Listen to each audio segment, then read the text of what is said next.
বাংলাদেশের কোন নাগরিক কোন ধরনের ট্যাক্স বা খাজনা দেবে না আজ থেকে।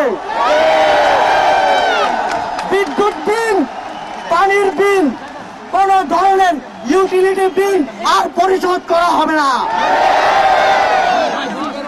সকল ধরনের সরকারি বেসরকারি প্রতিষ্ঠান, অফিস, কলকারখানা, আদালত বন্ধ থাকবে।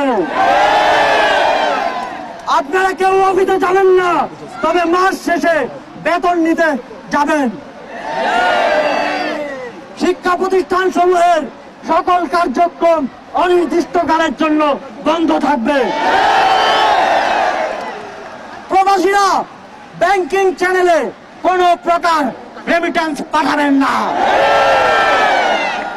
সকল ধরনের সরকারি সভা সমাবেশ আয়োজন বর্জন করবেন। বন্দরের কর্মীরা কাজে যোগ দেবেন না, কোনো মালামাল খালাস হবে না। দেশের সকল কলকারখানা চলবে না, দেশের কোন গার্মেন্টস তার কার্যক্রম চালাবে না। এই সরকারের পতন না হওয়া পর্যন্ত গণপরিবহন বন্ধ থাকবে। শ্রমিকরা কেউ কাজে যাবে না।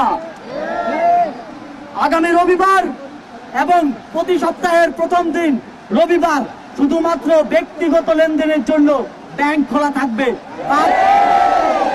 বাকি সাপ্তাহিক কার্য দিবসগুলো ব্যাংক বন্ধ থাকবে। পুলিশ সদস্যরা রুটিন ডিউটি ব্যতীত কোন ধরনের protocol duty, riot duty, protest duty পালন করবে না। শুধুমাত্র পুলিশ নিয়মিত থানার রুটিন ওয়ার্ক পালন করবে। বিজিবি ও নৌবাহিনী ব্যতীত অন্য বাহিনী ক্যান্টনমেন্টের বাইরে ডিউটি পালন করবে না। বিজিবি এবং নৌবাহিনীও ব্যারাক এবং কোস্টাল এরিয়ার মধ্যে সীমাবদ্ধ থাকবে। আপনারা সচিবালয়ে যাবেন না। ডিসি বা উপজেলা কর্মকর্তারা নিজ নিজ কার্যালয়ে যাবেন না। কোন প্রকার অফশোর ট্রানজাকশন চলবে না। আমরা চাই না পতনের আগে এই সরকার দেশের অর্থ লুটপাট করে বিদেশে নিয়ে যাক।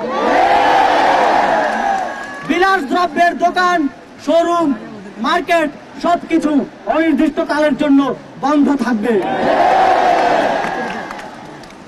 আমাদের অসহযোগ আন্দোলনের আওতামুক্ত থাকবে হাসপাতাল, ফার্মেসি, জরুরি পরিবহন সেবা, যেমন ঔষধ ও চিকিৎসা সরঞ্জাম।